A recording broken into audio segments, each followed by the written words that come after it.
Never did get to soup.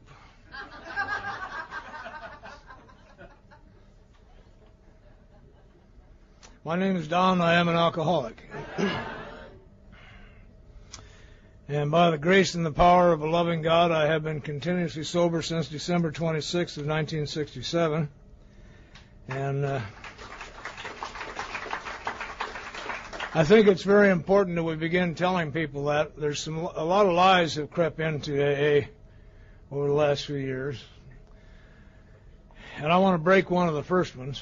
If you're alcoholic, you don't ever have to drink again. Relapse is not a necessary part of recovery. It does occur, but it's not necessary. So we talk about our sobriety date where I come from. I'm not Cajun, by the way, except in an honorary sense. I can now cook étouffée. Laissez le bon temps rouler. I can even speak it. That's enough of that. I'm a member of Alcoholics Anonymous, and my home group is known simply as an AA group. In looking for a name for the group, we looked at the long form of the third tradition, and it says that any two or more alcoholics gathered for sobriety may call themselves an AA group. So that's what we call ourselves. We meet at 6 o'clock in the morning at the Exemplar St. Joseph's Hospital in Denver.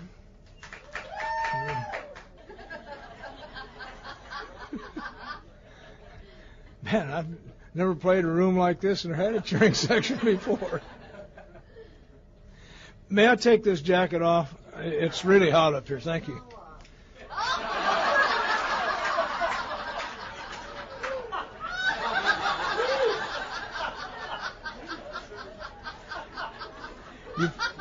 You promised you wouldn't do that when my wife was in the room.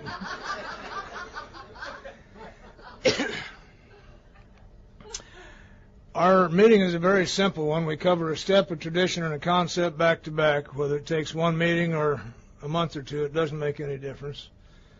This is a complete program. Following our regular formal meeting, we all go into the cafeteria and have breakfast and have another meeting because we recognize something in our own weaknesses. I wish this weren't true, but in any formal meeting that I'm in, I'm only partly listening. There is a piece of me that's thinking about what I'm going to say when it's my turn. And I wish it weren't true, but it is true. So if you bring new people to that meeting, we won't hurt them, we promise you. And if they need properly 12-step, we'll take them to breakfast and gang up on them. We're not above that. Lives are at stake here. If it takes 10 of us, it takes 10 of us. I also go to a little breakfast meeting at 7 with a bunch of wimps who can't get up at 6 on Tuesday morning. We learned from the Salvation Army years ago that people respond better with their bellies full.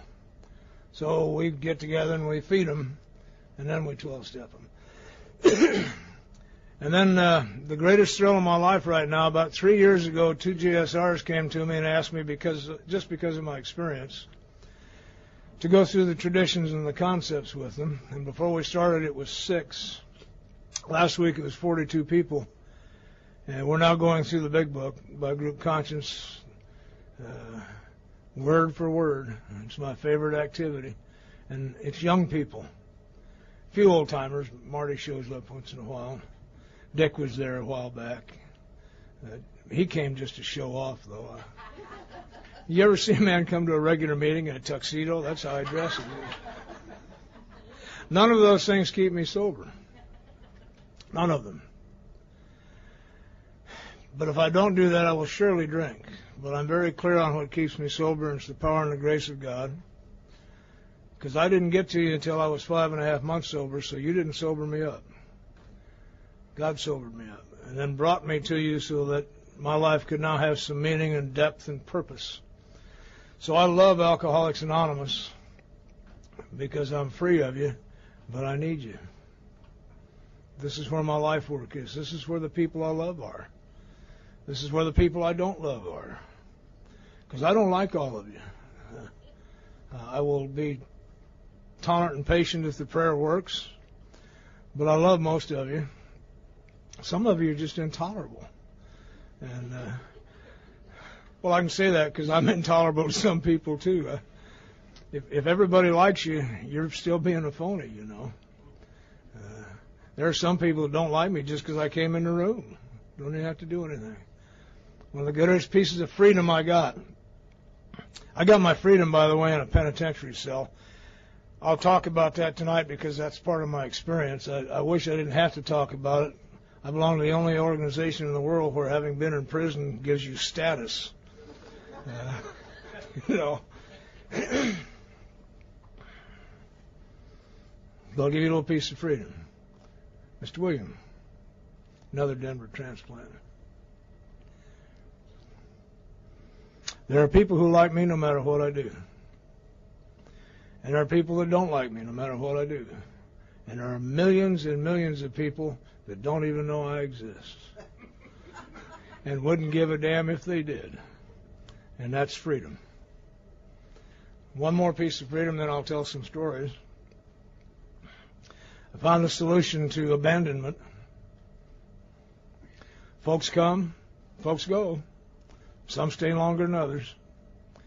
And at my age, there are some of them that are staying a little longer than I wish they would. But you'll come to that in time. I come from a functional home in Denver, Colorado. And I apologize, but I do. It doesn't mean we didn't have problems, but my family has always met the problems. I'm the only alcoholic in it. As far as we know, we thought my son was for a while, but he wimped out. This poor kid. In his early teens, he tried to be a dope dealer, sell a little marijuana, and he'd come home all beat up. Because we do communicate, he would tell me about it. He said, they took my dope and they took my money and they beat me up. And after the second or third time, I suggested to him he might want to find another occupation because he really wasn't very good at this one. But he drank and he liked to smoke his weed and got in some trouble around it. We were looking hopefully for his membership. Then he got a job where they did random urinalysis and he quit. Just couldn't take it. I have an uncle who was a good drinker. He and my Uncle Walt and my Aunt Ruth were good drinkers. They were party drinkers. They drank a lot all the time and partied. But Uncle Walt drunk was Uncle Walt drunk. And his doctor told him one time, Walter, if you don't stop drinking, you're going to die. So he quit. You got to be tough to be an alcoholic. Really tough. People think we're weak. You got to be tough enough to lie to the people that you love and steal from your children and sleep in the snow and destroy everything you've worked for and then start over. And regular people just can't do that. They just get on a track and they go. And I'm one of those. Destroy it all. Build it up, destroy it again. Build it up and destroy it again. My brother's a professor of music at the University of Colorado. And I consider probably the world's foremost synthesizer musician. And I'm not the only one that thinks that. When he's not teaching there, they take him to Russia and the Scandinavian countries in the summer, and he teaches there. He's the head of the Sound Engineers Organization worldwide. For years, he did a symphony each year for the Denver Symphony. Was writing music with Stan Kenton when he was 19 years old. Grew up in the same house I did. Lived in the next room over, just down the hall there. We petted the same dog and everything. So I kind of figured that perhaps my alcoholism is not as a result of my being mistreated anywhere along the way. My sister retired as an IBM executive. She's now dabbles in real estate to keep her hand in and takes care of my mother, who's now 94 and still feisty. Made great babies, great money. Her baby's been busy making babies. And we all kind of look alike. If you meet one of us, you know you've met one of us. And but I grew up thinking there's something wrong here. When are my people coming back from out there to pick me up? Because I'm on the wrong planet. Obviously, I look like these people, but I don't think like them and I don't feel like them. Just that sense Bob talked about, a little sense of alienation. I remember when I was 6, to label it, it's just a little trauma. We love to talk a little about trauma. My best friend, in fact, about the only friend I had, was a kid whose birthday was the same day mine was. And on our 6th birthday, I hadn't seen him, so I went down to his house, and this lady opened the door, and there's a little party going on inside. And I heard her turn around and say to the inside, "It's that strange little Pritz boy, Donnie." And I hadn't been invited to the party because I was that strange little Pritz boy, Donnie. And I don't know what the hell that means, but that's how I felt. Let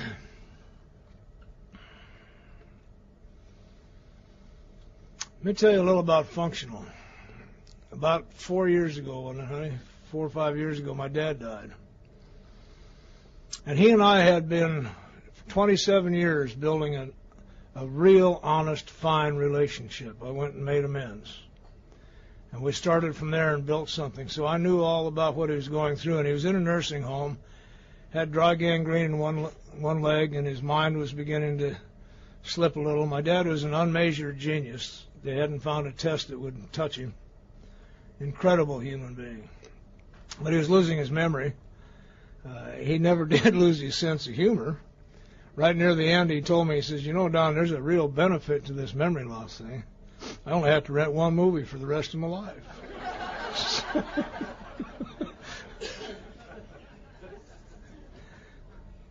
They celebrated their 66th wedding anniversary on a Saturday, and on Tuesday, Dad went into a coma, and on Thursday, left the planet. That's functional. See, he knew how important that party would be for her, so he stayed. And I know for a fact he wanted out months before that. He was tired. That's what I come from. I didn't have that kind of staying power. Don't know why, don't care why. Just don't care to go back to that. I brought all this kind of stuff to alcohol one night. We got a guy from our Air Force base to buy us a bottle of bonded bourbon. I was in high school. Bonded bourbon, of course, is elegant. We thought it was something special. It just means some insurance company somewhere says, "Capone didn't make this. We know it was made by Seagram, so if you can prove it wasn't, we'll give you another bottle." We thought it was pretty special. We went out east of Denver to get drunk and have fun. Didn't know what either of those things really was. Had a couple of drinks of alcohol, and what happened to me is described in the book of Alcoholics Anonymous by Dr. Carl Jung as a spiritual experience. He says essentially ideas and conceptions that used to rule the lives of these men are suddenly cast to one side, and a whole new set of emotions and motives begin to dominate them. And that's what happened to me. I had what seemed to be a spiritual experience. I was transformed. I didn't feel better. I was changed. I went into the evening frightened, stupid, short, ugly. A couple of drinks of bonded bourbon, and I am gorgeous. But more importantly, what I remember is that I had plans. Up to that point, I'd become a reactor in life, not a responder. I'd gathered my scripts together so that when you said something, I'd have the right response. Mostly to keep you back, because it's getting confusing in here. I'm starting to become everybody I've ever met or read about or seen in the movies, or I don't know who the hell I am, and I'm on a search for me. All out here. I changed. Good change. I had some plans. I was going to go back to Bill Bonsib's drive-in where all the kids hung out and whip the bully. Not a bad plan. As soon as I was through with him, I was going to have a visit with the cheerleader.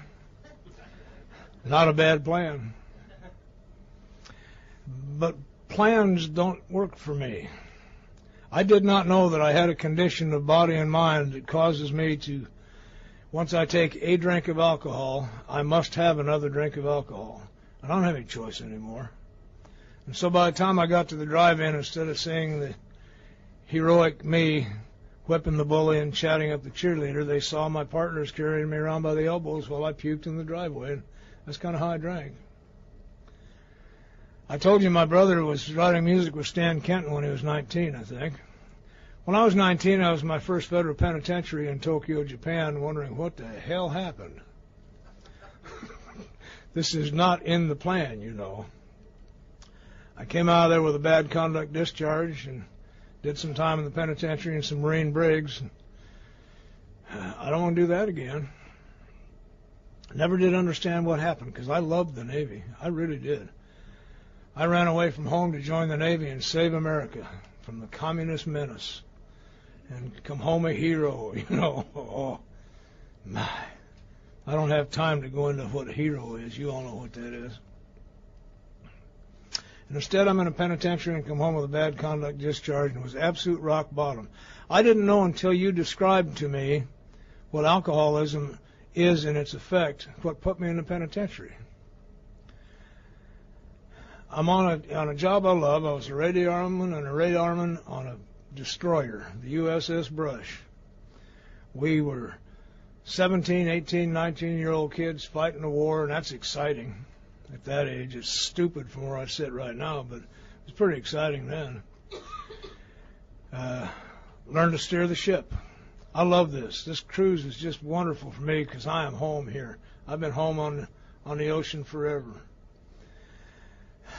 But they kept giving me 24-hour liberties, and I kept getting back in 26 or 28. And this last time, I got a 24-hour liberty, and 23 days later, when I got back to the ship, it was gone. They were going to Korea, and I was in some deep trouble. See, when I drink alcohol, I get lost and can't find my way home. And this particular time, it was 23 days from the time I took a drink in Long Beach until the drive for another drink ended. Dr. Silkworth calls it a craving. It ended in Pershing Square in Los Angeles 23 days later. On day 22, you'd have had to drag me back to that ship in chains. I could not go.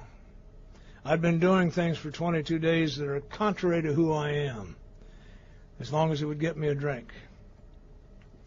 And the shame was on me when I finally came out of it. But I turned myself in and went back to face the consequences, and they were severe.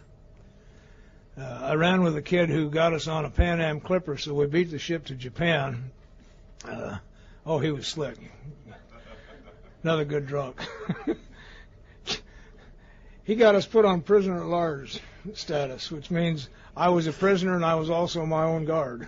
And so was he, and we got all our records, and we were slick, we thought.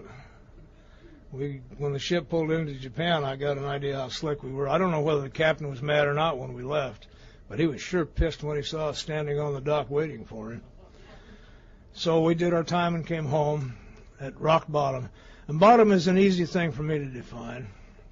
That's any time I wake up and understand whatever I have in mind for my life is not going to happen. And early on, that's easy to overcome. New town, new car, new job, new girl, new dreams, and off we go. And then I get distracted by something and I have a drink. Bottom again, and just bouncing back and forth. And sometimes I don't even get distracted. I think the horror of alcoholism, as I understand it, I can give you 100 reasons why I drank. The main reason is no reason at all. That's the nature of this deal. Right out of nowhere, for no reason at all, I have a drink. And once I start, I can't quit. Do we have any knee-walking drunks here? I'm one of them. Just one. Knee-walking drunks is just exactly what it says. On your hands and knees, going down the street. Drunk. It's a good place to be when you're that drunk, because when you finally fall, you only fall about that far. Bump your head a little bit. Okay. When I was asked to try to identify my alcoholism, because I didn't know I was alcoholic when I got here, I was certified by one government agency as a sociopath type 2. Federal parole officer said I was a psychopath, and the psychiatrist said I was a manic depressive drug addict. So I was hiding my alcoholism behind some real high drama. You might get past one of them, but you're not getting past them all. No clue.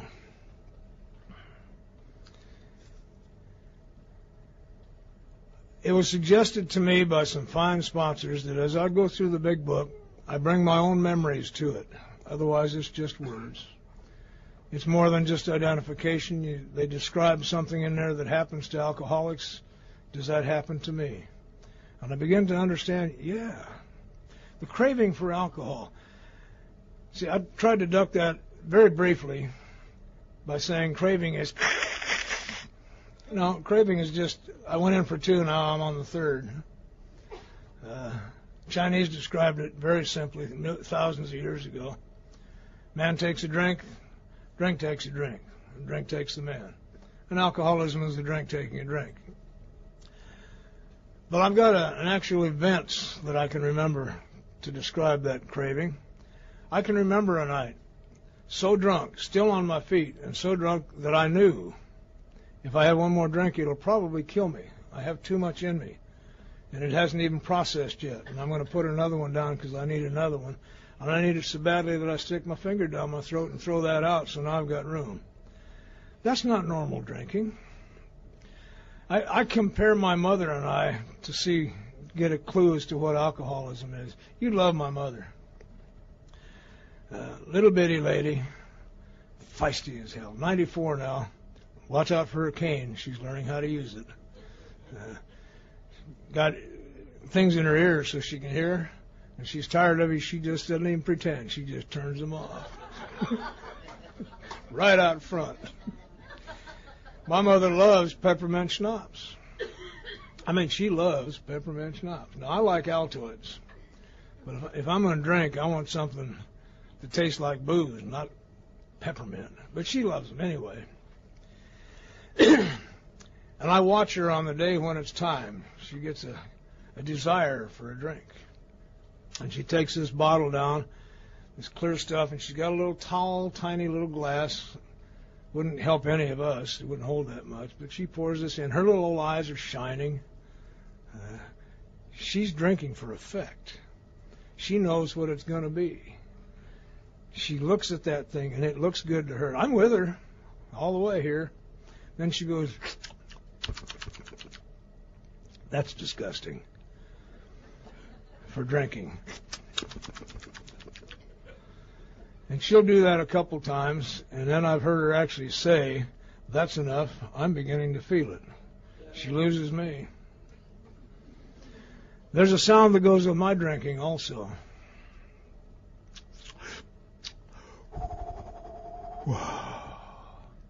And that's the sound of relief from unbearable psychic pain. See, that's why I drink. I can't stand being sober. So when I'm working with new people, we don't promise them sobriety. What a terrible thing to promise somebody who needs a drink. Meaningful sobriety, yes, that we'll promise. But I prefer to tell them if you don't quit, I don't say you're going to die. If you don't quit, you're probably going to live a while just like this. How do you like that? It gets their attention anyway.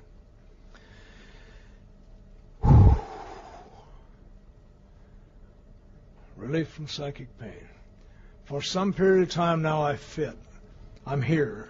I can do whatever you can do. We can talk, we can dance, we can laugh, we can cry. I can feel the things that I haven't been able to feel.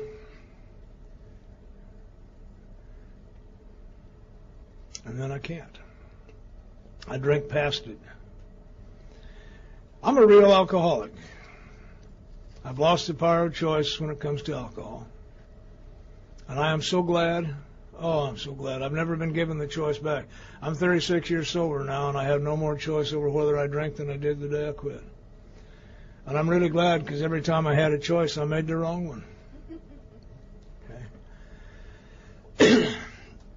What I really want to share with you tonight is the glory and the mystery of an alcoholic staying sober over a considerable period of time. Early sobriety is kind of fun. And you get a lot of attention, and you get to talk for hours with guys about in the same range of early sobriety. Your sponsor won't let you do that. Did you notice that? I got a 2-hour bit session coming up. I'm not calling him. I'll get a hold of Marty, and we'll sit there and try. It's just fun. And then the fun wears off. And you wonder, is this all there is?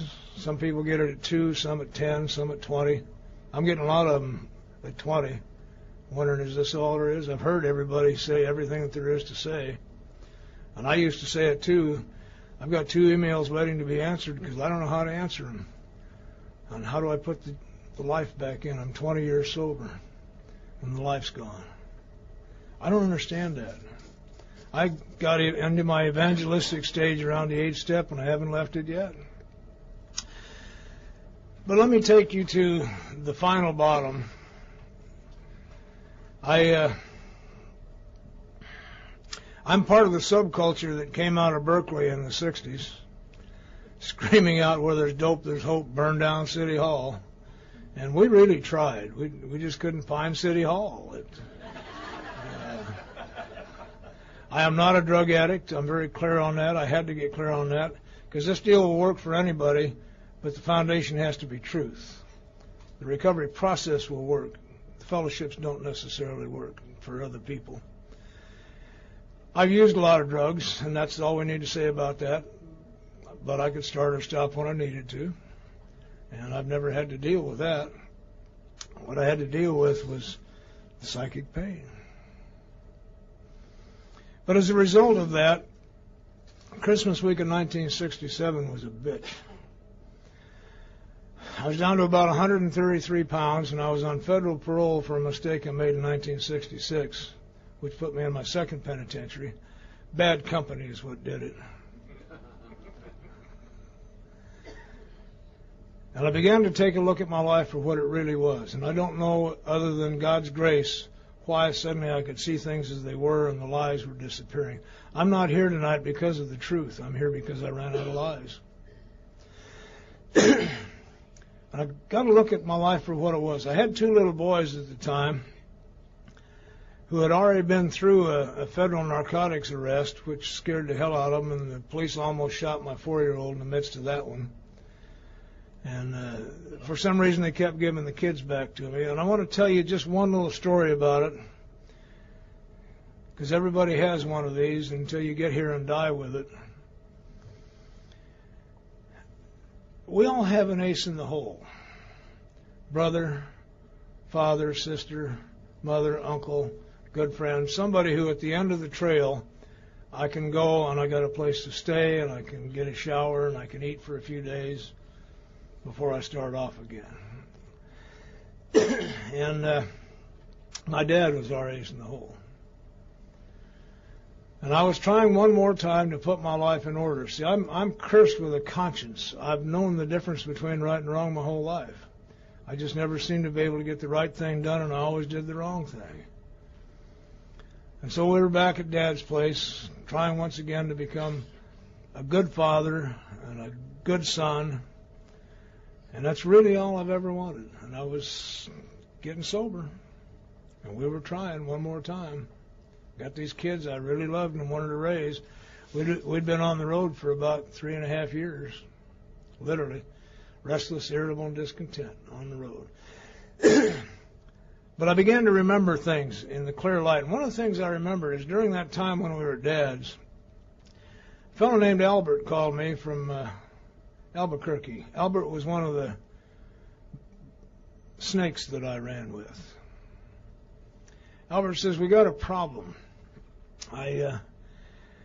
We have 30 kilos of good marijuana we got from mid-Mexico up to Juarez, and our driver got arrested on a traffic charge and is laying in a hotel, and we need somebody to get it across the border. You want the job? And I'm trying to get my life back in order and be a good father and a good husband. And I said, sure, Albert. Of course. And what I recognize in that answer, I didn't do this for money.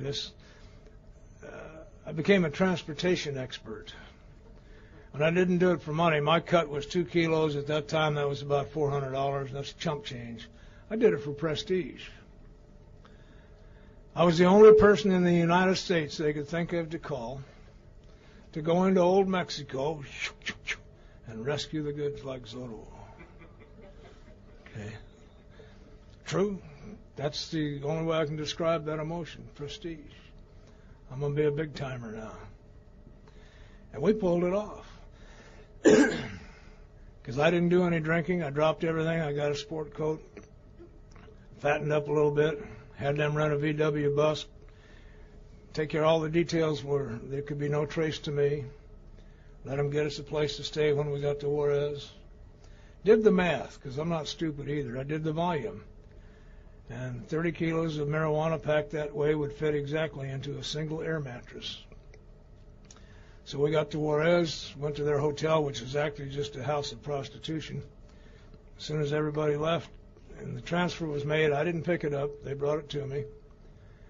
We moved uptown, where all good citizens would stay, to more of a Holiday Inn type operation.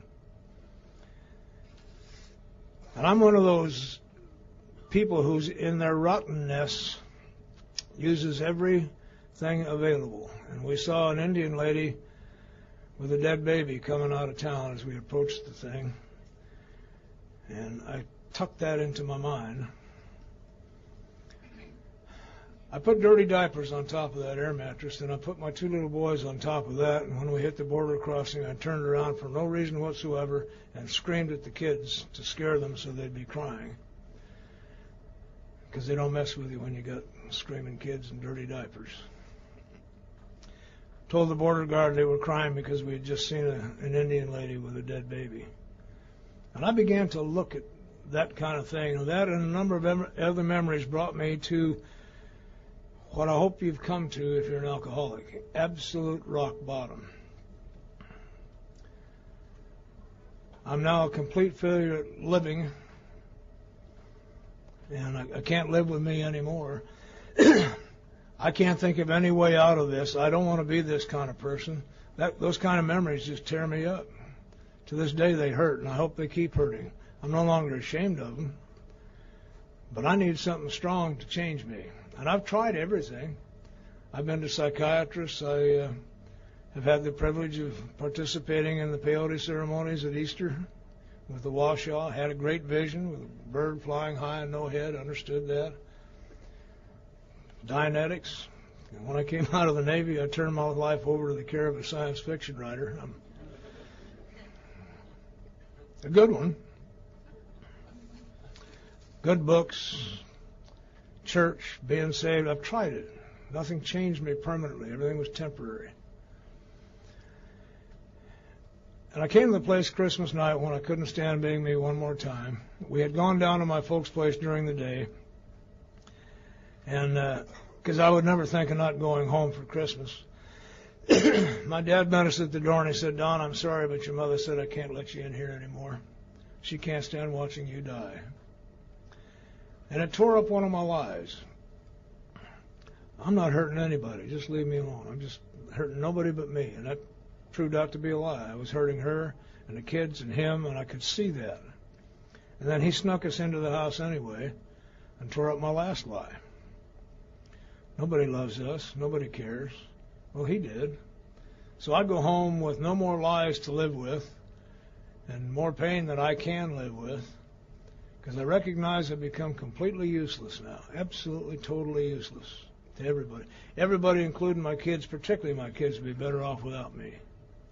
No place to go, so I did the only thing you can do at that point. You either surrender or you die. I took a 2-month supply of garbage and shot up my arm and drank everything in the house and laid down and died. And I really believe I died. I haven't had a drink since. Haven't had a thought of a drink since. I'm one of those that's blessed. I don't even see alcohol. I am so vulnerable that God better be around because I don't see it. Cleaned my mind out of it because the main problem is me in my mind. But I didn't feel good when I woke up that morning. God. Well, the police were at the door. My body was saying, "You son of a bitch. If it weren't that you can't die, I'd kill you." Now I'm a complete failure at living and a complete failure at dying. The cops take me in. I'm on federal parole, and they've got 9 charges against me. And the first one's calling for 3 years to life in the penitentiary, and the DA promised me he'd bring the rest of them one at a time if I beat that one. But I was through, and I really didn't care. Today I can describe the state I was in. I couldn't have been. And the reason I can do that today is that I keep looking at my life, and my life is based on one thing: carrying the message of hope to you. So I spend a good deal of time thinking about how can I put this so somebody will actually hear it. I am not the person that I'm talking about. I've been totally, completely changed. I finally had a real spiritual awakening instead of the one I had with booze. And that's the only reason I stayed here with you. If you'd offered me something that says we can teach you how to cope with this, I'd have walked away. I want nothing to do with it. My first experience of power, I laid in the Denver County Jail for 5.5 months, detoxed out there, wonderful detox. 6 weeks of leg cramps and headaches. And on the first day in the jail, my life got summed up for me. We all have metaphors for our life. I was in a catch-22 one more time. You're required in the Denver County Jail to go to chow. You must go. To go to chow, you must have shoes on. And when they arrested me, they couldn't find my shoes. So I'm in the catch-22 that describes and defines my life to that point. I got to go and I can't go because I can't meet the conditions, and I got to meet the conditions, and So they were kind enough to call my dad and requested he'd bring me some shoes, and he brought a note with it that said, "Don, please don't ever call me again." And final thing, I was set free. There was nothing left here now. Had no idea about God, had no idea about anything, but I'm a failure at living and a failure at dying. And I got to find some way to live because I am alive. And I want to tell you briefly about power as I understand it. On the day of my trial, they took me in a room with my attorney and said, "We've been talking to the federal people. They're the ones that own me because I was still on federal parole. We've kind of all concluded you're really sick." True. This is not new to me. They said, "To tell you what we've done is made a deal. If you'll plead guilty to a different charge that we have ready so we don't have to have this trial, we'll give you a 1.5 to 3 year sentence and suspend it and give you back to the feds," because I still owed them 5 years. And they'd agreed to take me to the federal hospital in Fort Worth, Texas, and fix what's wrong with me. I'm not stupid. I signed the papers. God. Now, if you know about power, you know that when the state and the feds say Don goes to Fort Worth, Don goes to Fort Worth. But I had somehow surrendered, and the power of God went to work. And 5 days later, I was in the fish tank in the Colorado State Penitentiary saying stupid things like, "You can't do this to me. I didn't sign up for this." And that's where you came and found me. My AA experience is that we need people trolling the beaches, looking. Not everybody knows. One of the great distresses in my life today and in my AA life are meetings that are closed, and unless you say out front you're alcoholic, you can't come. Hell, our job is to help you find out whether you're alcoholic or not. We're cutting off the whole source of supply when we do that. And that's just, it's my turn to editorialize. I'm not against closed meetings, but I believe in 12-stepping people, sitting down with them face to face, looking them right in the eye, sharing my understanding of alcoholism until they can say that sounds a little like me, or they can say, "No, that never happened to me," at which point it's my job to get them somewhere where they can get some help, because we'll kill them. But if they are, you can't get away from me and my bunch. Well, you can't even find my bunch. I don't believe in that either. Would you want that in your bunch?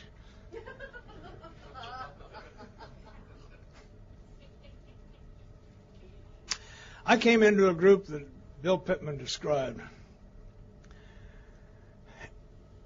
In our third week in the fish tank, 3 guys came over, inmates, numbers on their chests, ugly. Well, 2 of them were ugly. Bruce was kind of cute, but well, he was a nice-looking fella. They came over to tell us about AA. And this ugly little guy named Doc got up and he said, "My name's Doc and I'm an alcoholic, and that means that I'm powerless over alcohol and guards and drugs and all of the other circumstances of my life, and my life has become unmanageable. And if any of you smart bastards think you can still manage your lives, look at the reward the state just gave you for the nifty job you've been doing." Straight on. What am I going to do, argue with him? He said, "Your very best thinking got you to the penitentiary. You're not doing too good, are you?" Well, here I am. And then they did the thing that Alcoholics Anonymous must always do. They went one step beyond. We can show you how to learn to live a way of life that will make sense to you. We can show you a new way of thinking. And if you're alcoholic, you don't ever have to drink again. Now, we weren't allowed to go to Alcoholics Anonymous meeting on Friday night where the real people came in from the outside for 5 weeks. In order to go to Alcoholics Anonymous, you had to first go through a 5-week, 12-step study school. Met on Saturday and Sunday, we gave up our yard privileges and our movies and went to school. The very first thing they said to us when we got up there, these same 3 guys, you new guys for the next 5 weeks have nothing to say. If you knew anything at all, you wouldn't be here. And they went over the book Alcoholics Anonymous with us. They read it to us. They shared their experience with it and of it. You're getting that this weekend. And then they gave us assignments that came out of the book, not from somewhere else. They came out. There's all kinds of assignments in that book.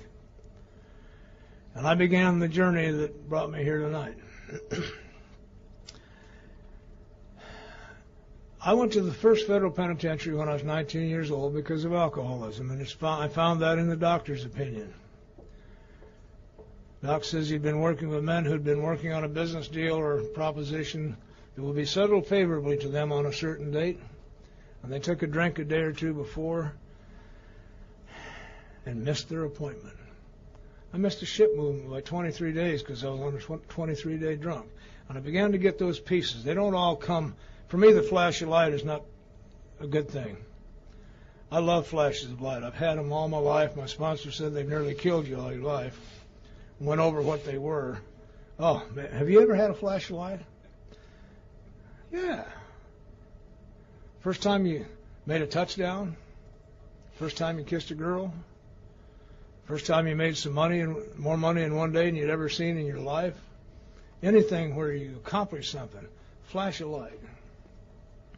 They've nearly killed me all my life because I get to thinking that's how I'm supposed to live from now on.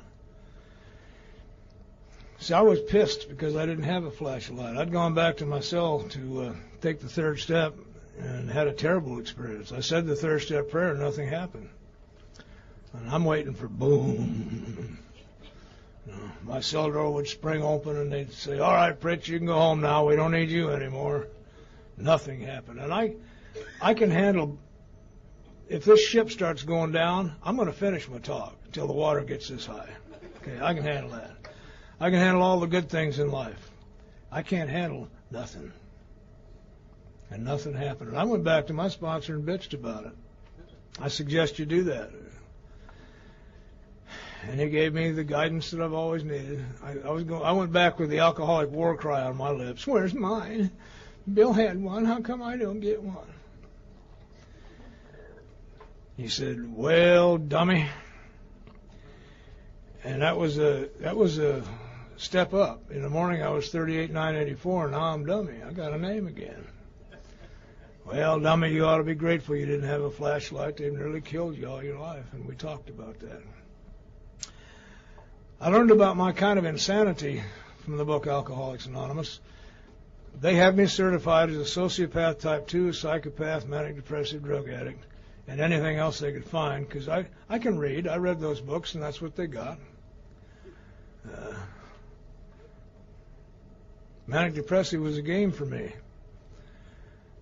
My son is a manic depressive. I know it's real, but for me it was a game.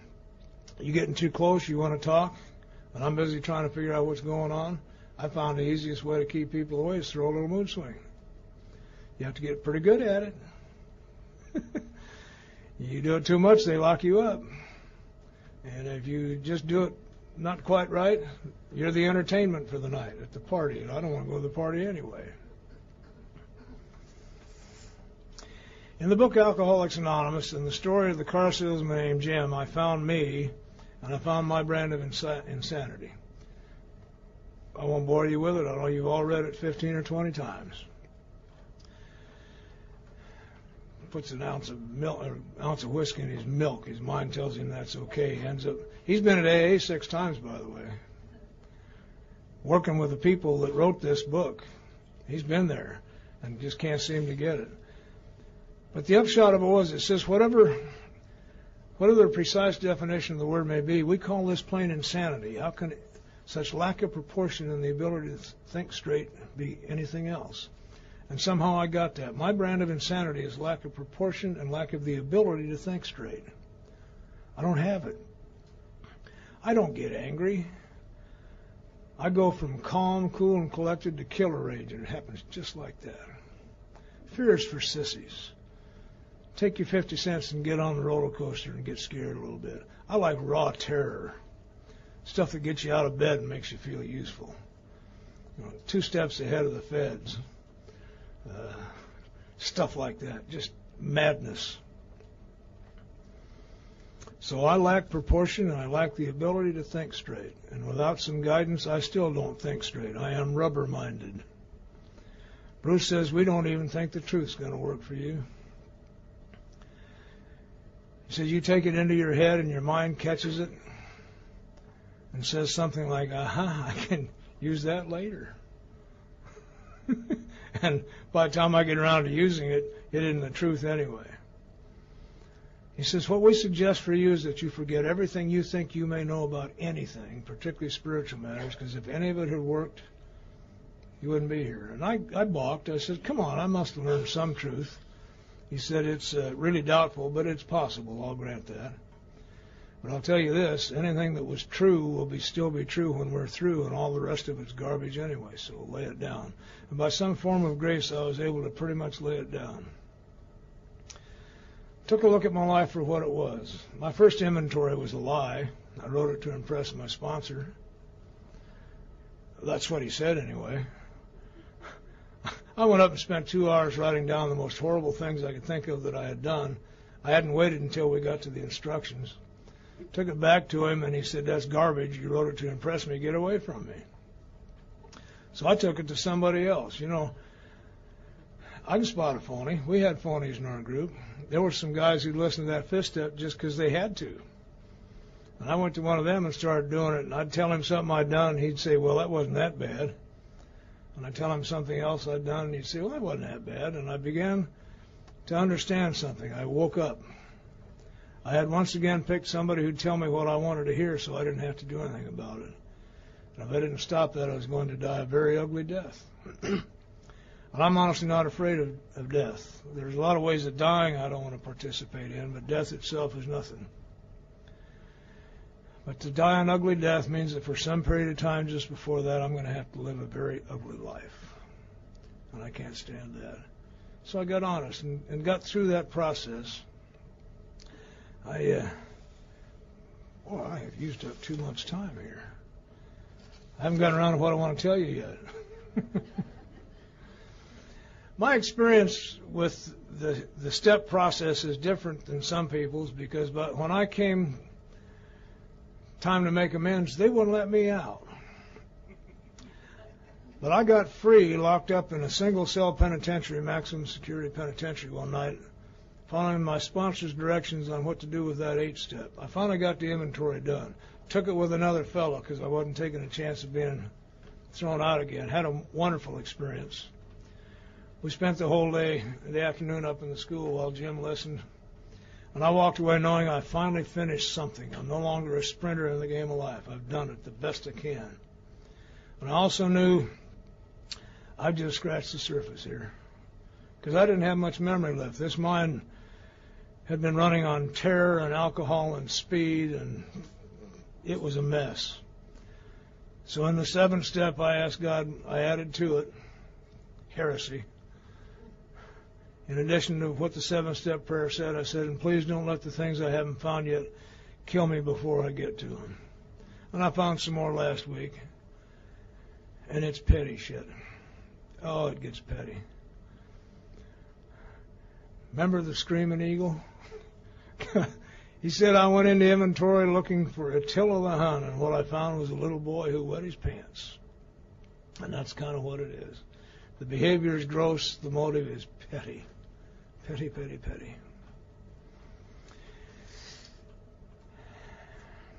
My sponsor and I did go over the amends that I had to make.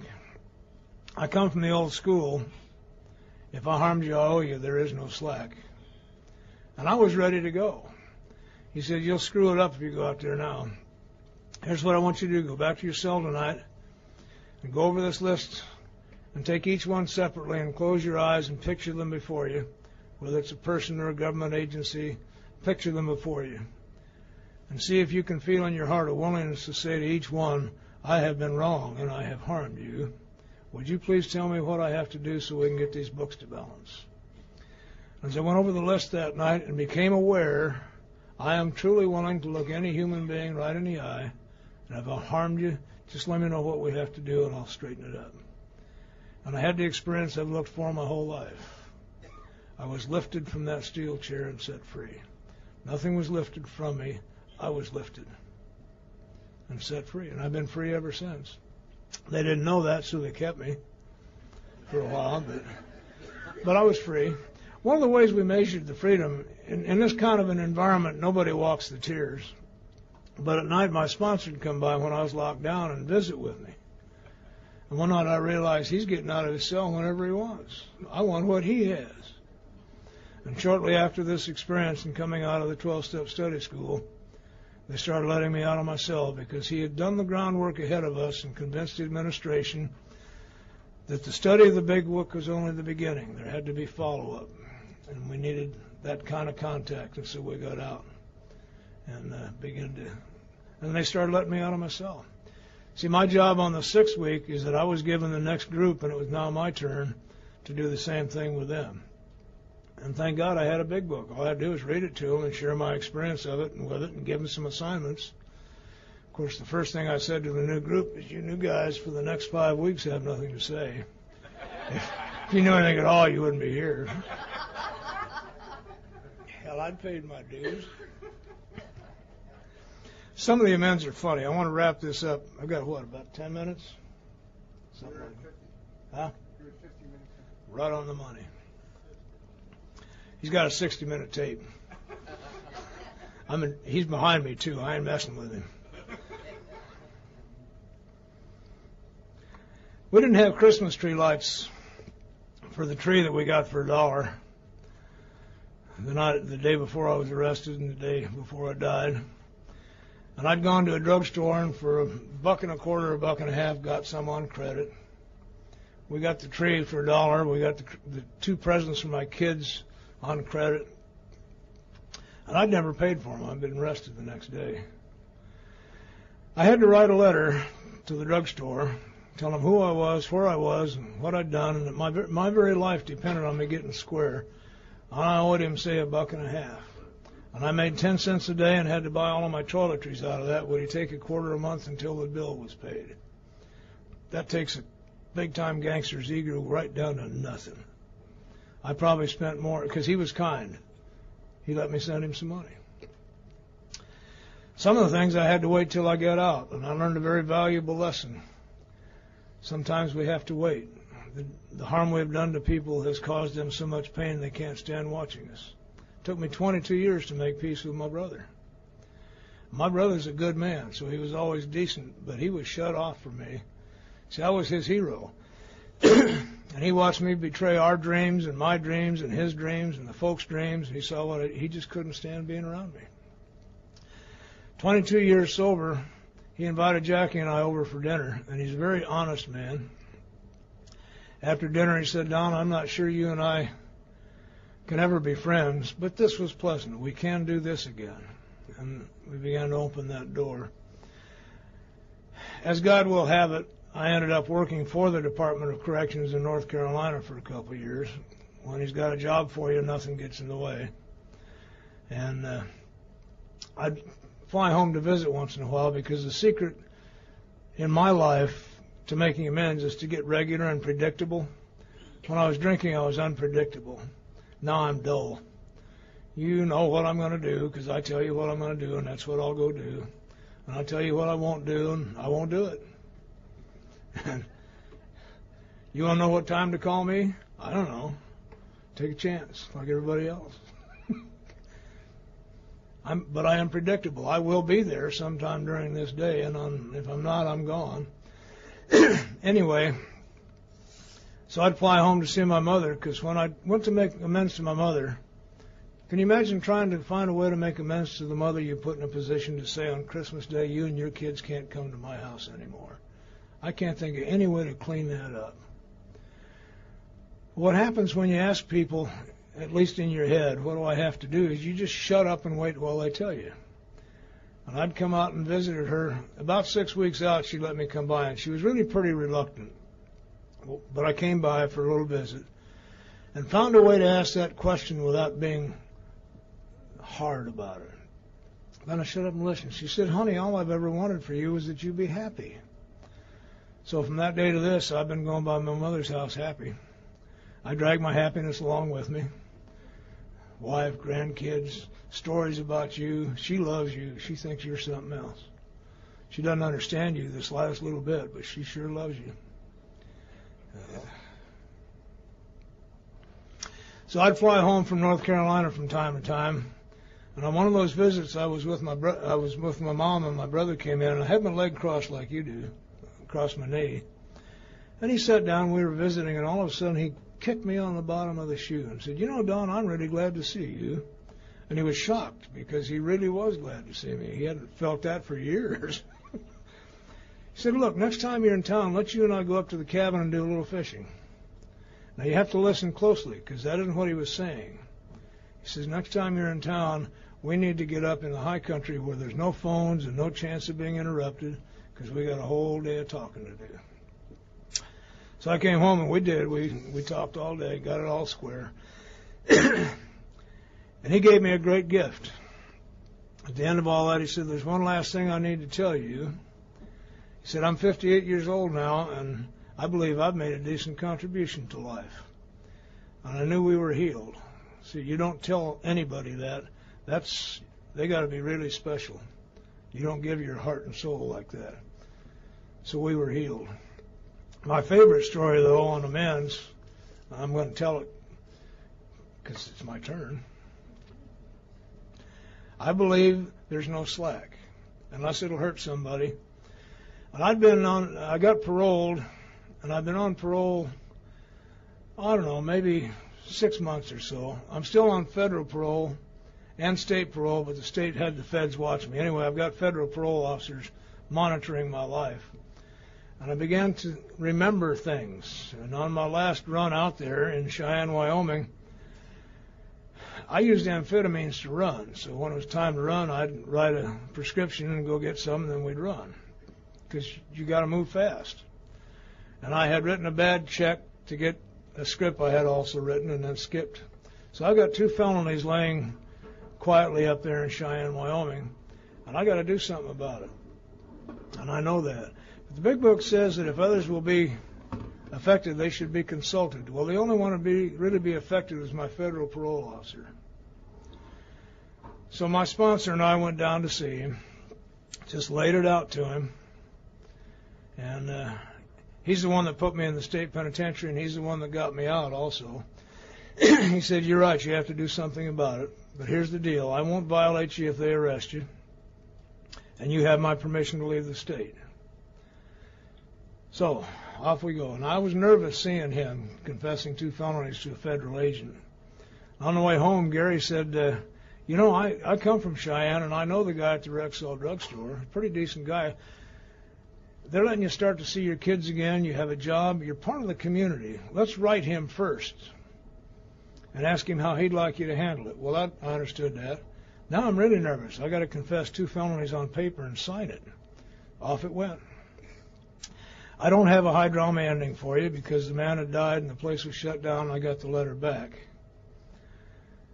But I was free of that. I'm truly willing, if I have to go back to the penitentiary to maintain fit spiritual condition, I will do so. But God doesn't need me there, obviously, because I'm not there. I'm on a cruise. So, thanks.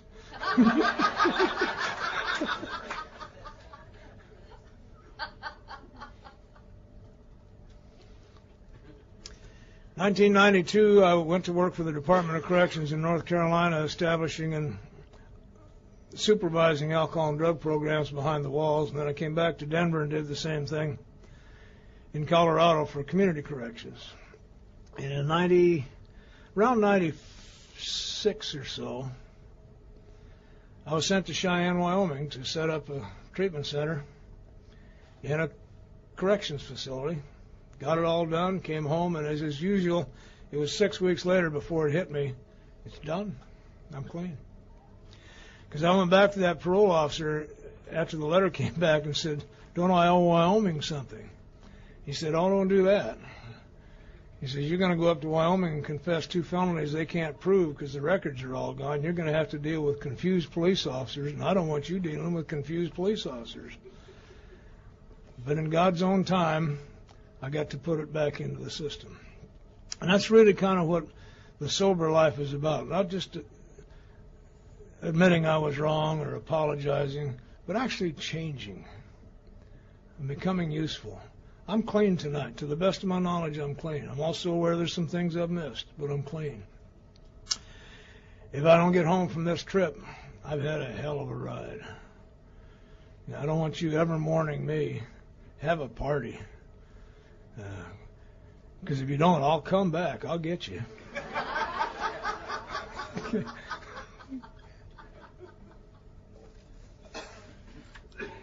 The great gift my brother gave me was I have been trying for years to try to find a way to tell you how I feel about you. And it's been inadequate. I've talked about the statue of David and Michael and the anvil and the lake and all that stuff. But as most good things in AA have come to us, they've come to us from non-alcoholics. Let me give you one more piece from a non-alcoholic. I'm 70 years old now.